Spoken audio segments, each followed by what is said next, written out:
is ek. Hoe lank nog, Here? My hande bly leeg, ek dra 'n plek in my arms waar 'n kind moes wees, ek oral sing en lag in die strate, maar in my huis is net stilte en nag. My hart het al gewonder of U my sien, of ek net verby U val. Hy sien jou, hy vergeet jou nie.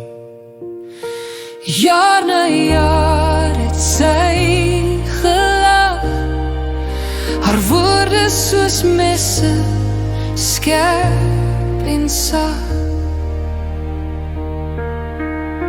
Ek het probeer om sterk te staan, maar trane kook altyd onder die vel. Ek het weggekruip om nie te breek, om nie almal te wys hoe min ek het nie. En ek het gefluister diep in my, Here, hoekom nie ek? Die Here hoor, selfs wat nie gesê word nie.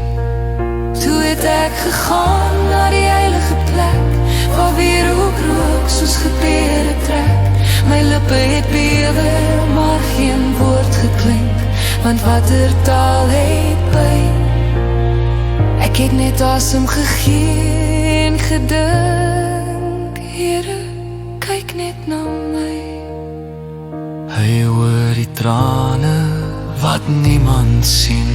Hy het my stil gebed gehoor, toe ek niks meer hoor het om te sê. Hy het jou naam gehou in sy hand, hy het my hart terug na lig toe gebring. In die stilte het hy my stem gevind, hy het my stil gebed gehoor.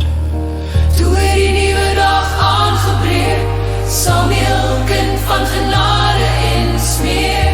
Maar toe U vra, Here, ek onthou, hy was nooit net myne nie. En ek het hom liggies teruggegee. Kyk, Here, hy behoort aan U.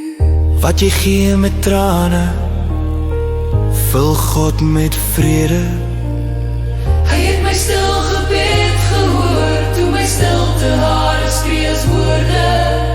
Hy het jou gedra, hy het jou sien huil, en waar ek wou vashou, moes ek weer laat gaan. Maar my hart het nie gebreek nie, want U het dit vasgehou in U hand.